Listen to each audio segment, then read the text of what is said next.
Well, it's cracking. Everybody's XehrFelrose here, bringing you some Pokemon Go Battle League content. In today's video, we're going to hit Veteran with this team. We took this team from Taffy Star, fellow content creator. I'm going to leave a link to her channel in the pinned comment and description. Make sure you check out Taffy Star. She's an incredible content creator and trainer. And we have the XehrFelrose 3. The mini-me's are here in this video as I've marked myself safe from Hurricane Helena.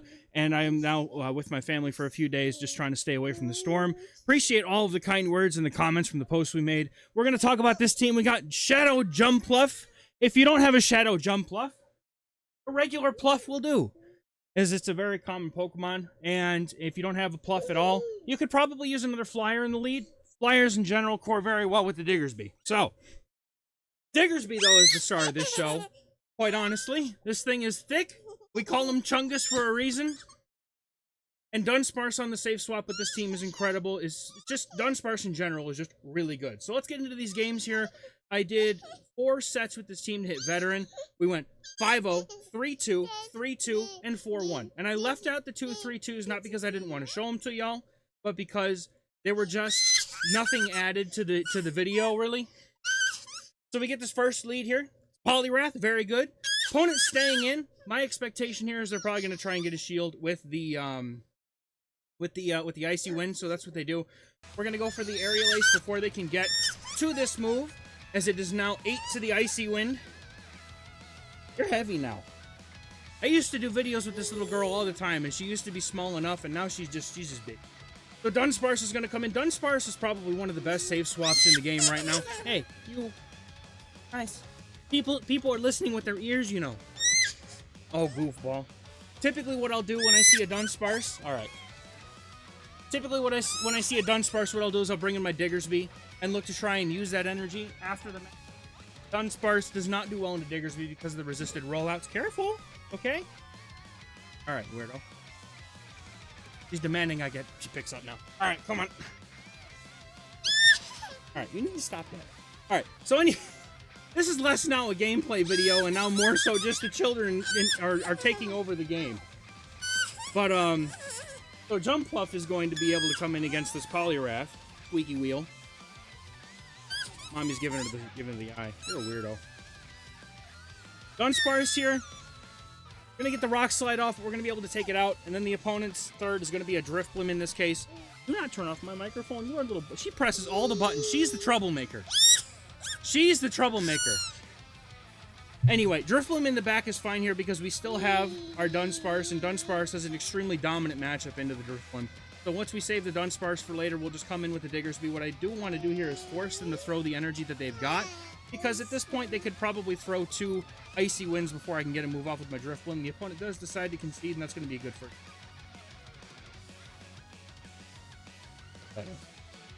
Next game, we got a dominant lead here. Gastrodon here. They're basically in a situation like this. They come in with a Mandibuzz. I have a good answer in this with Dunsparce, but I'm okay with staying in for just a bit to get this energy off. They do take super effective from the Fairy Winds. I can throw a move, chip, and then guarantee I win switch with Dunsparce. And when you get a dominant lead like Gastrodon into a Jumpluff like that, you need to do everything in your power to either flip or maintain switch depending on which side of that matchup that you're on. So the opponent coming in here with a Mandibuzz here is very good for the Dunsparce, so we can just go for these rollouts and rock slides and even try to maybe come out with a move loaded to do some damage to the Gastrodon. But are you just cackling? What is that little like witchy squeaky cackle you're doing? Yep, that's our daughter. Dunsparce is going to easily be able to take moves here. Even if it was a Dark Pulse, I think we would have narrowly been able to live. I can save a shield if I need to, but we don't need to shield as long as we've got this lead. We can maintain Jumpluff into the Gastrodon here, and we're going to be solid. So I'm going to go for a Drill Run here. I just wanted to try and come out of that Mandibuzz matchup with some energy so that I could throw that Drill Run. And then the Drill Run is going to hit, do a little bit of chip damage, and this is actually going to put it closer and closer into Aerial Ace range, so that's kind of what I'm hoping for, especially when they come in with an Abomasnow. And this is kind of awkward here because... Again, it's Abomasnow, right? Ice. And you might be looking at this team immediately and say, man, Ice just completely breaks this team. And you'd be completely correct in saying that.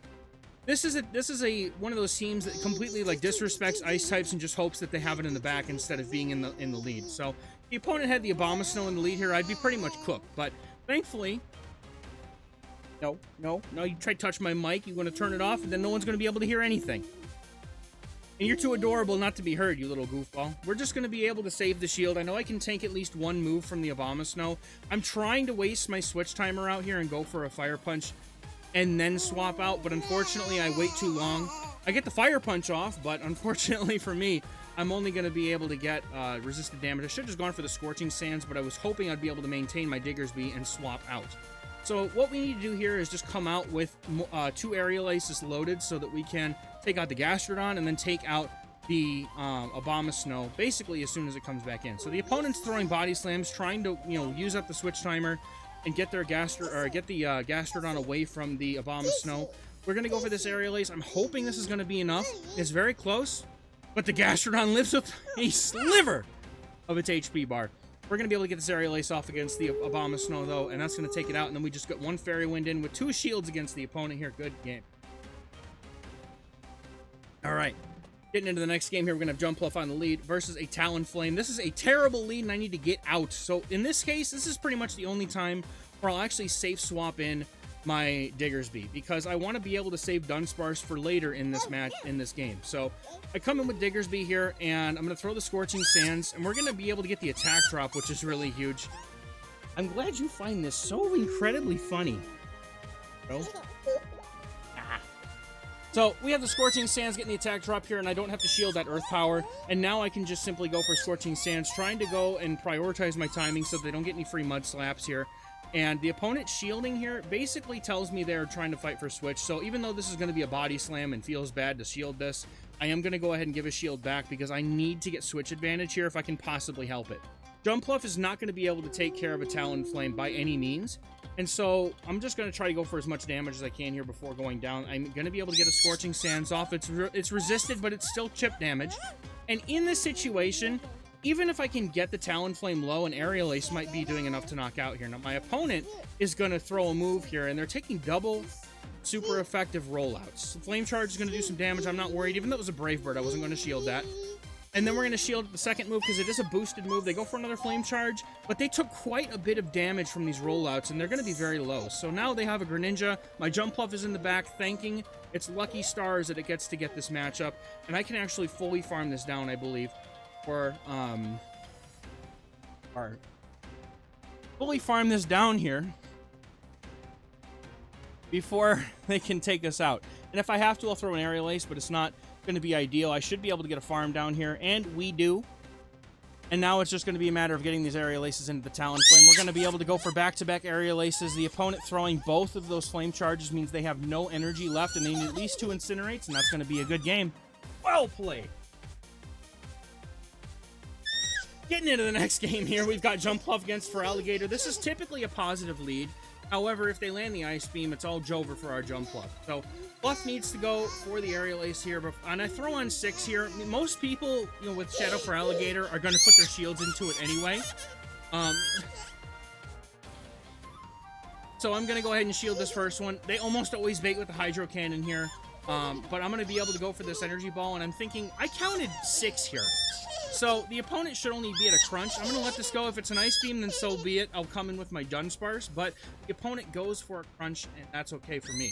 I'm going to go for this Energy Ball and get the final shield. I'll immediately switch into Dunsparce. The opponent did get a defense drop off the Energy Ball, and they get me with the Chestnut, man.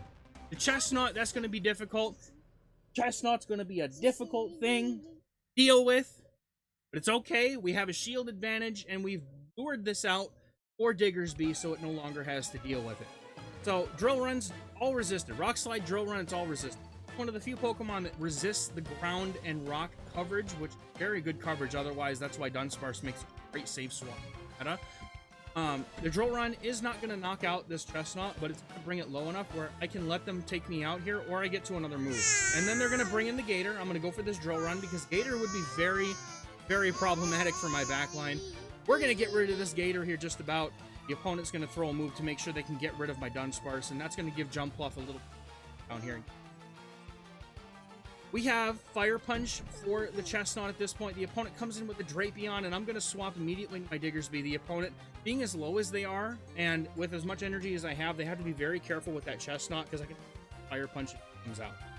Now, the opponent's switch clock I don't think is up yet, so I'm going to go ahead and throw a Scorching Sands and try to take out the Drapion. It's not going to be enough here. It's not a Shadow Drapion, so they do survive.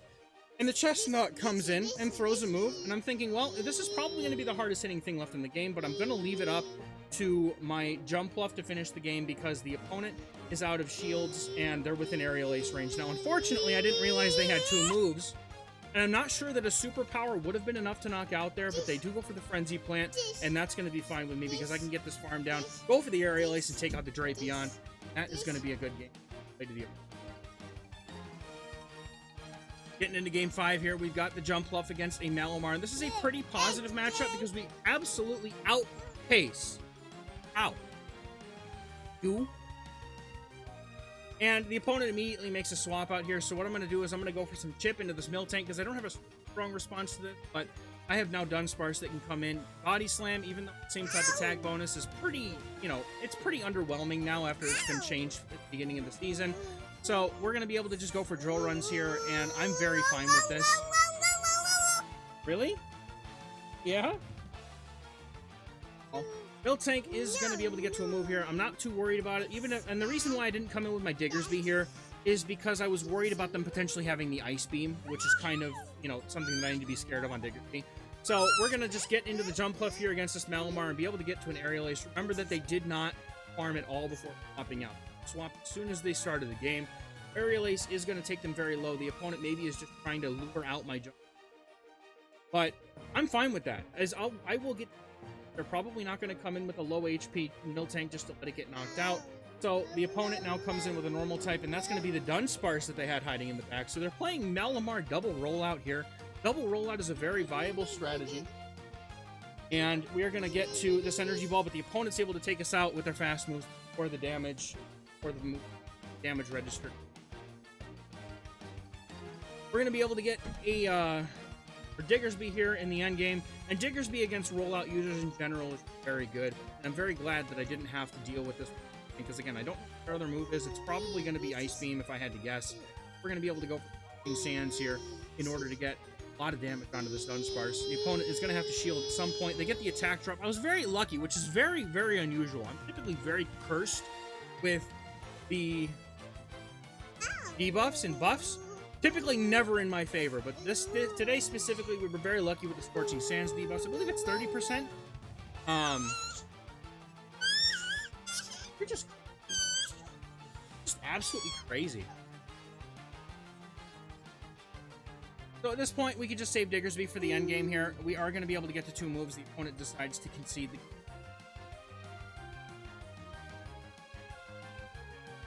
So we're taking a 5-0 to start. Again, I skipped the 3 2s because there wasn't really anything new that would add to the video content.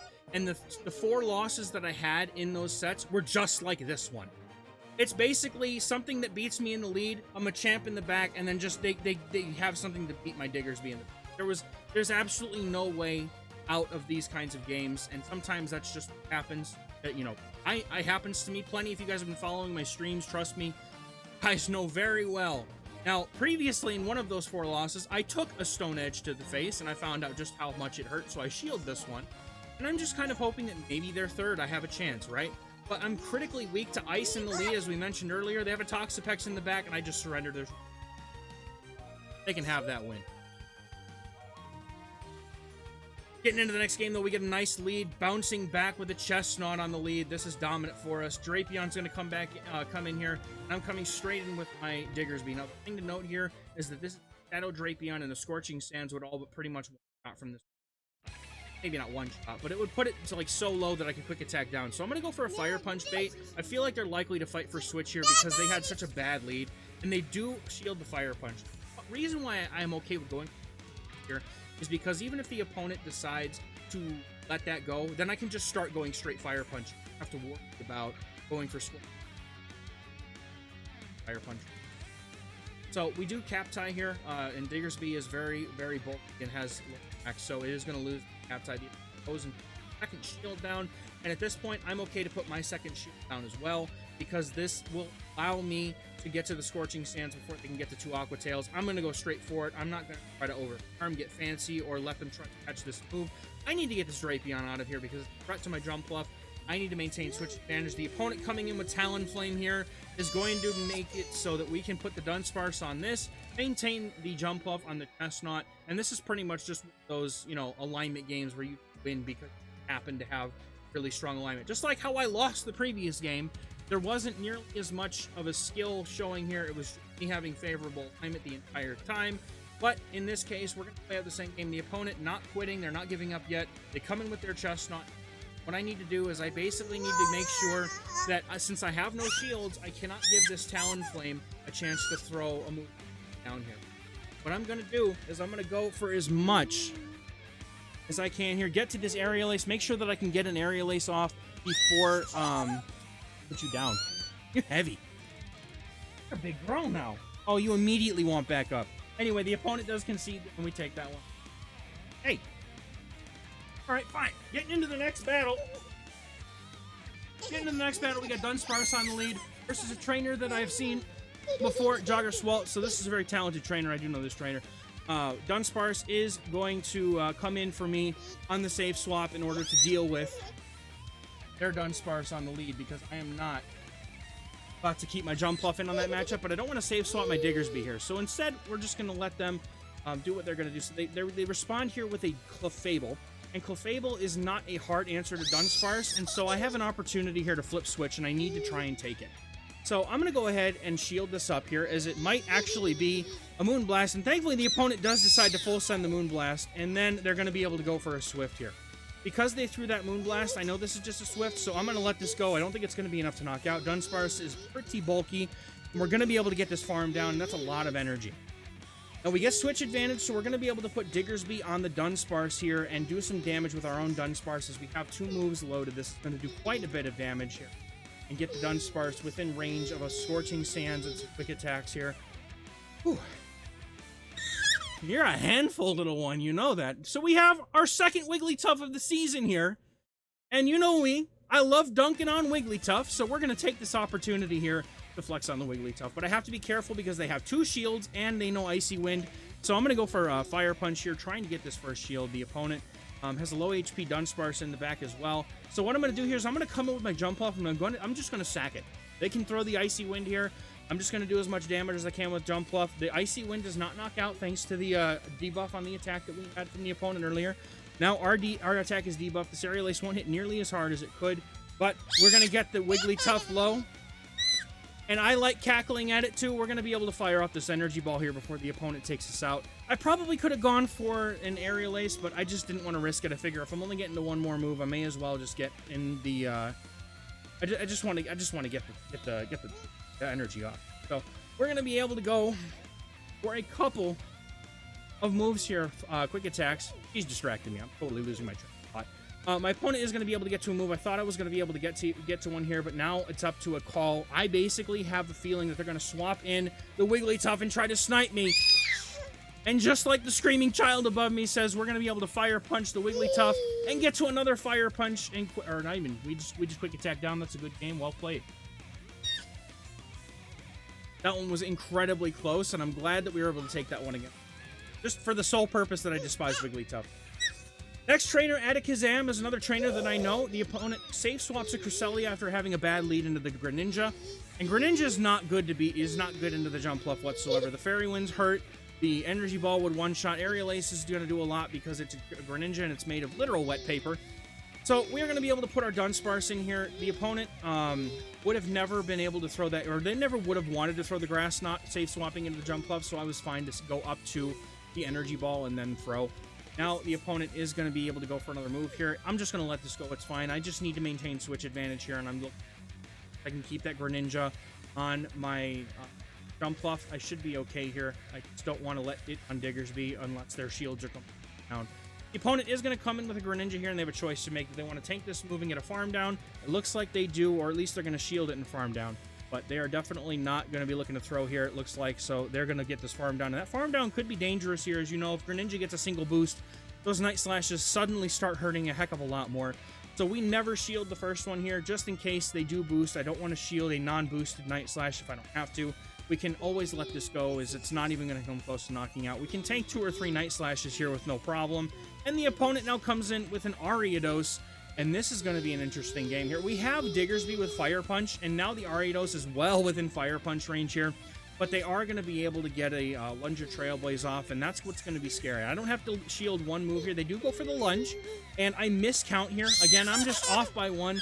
I thought they threw right when they got the move, but they actually did get a move through when they caught the Aerial Ace. So, unlucky for me. I should have been paying better attention, honestly.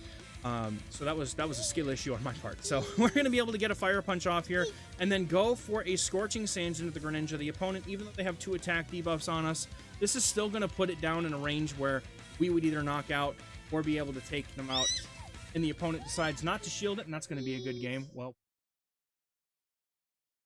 thank you. Thank you. All right, getting into the next game, we got another Malamar on the lead. This is going to be a good lead for us, and what I like to do here when they don't swap out is not let my child grab my glasses. You little huggy butt, stop it.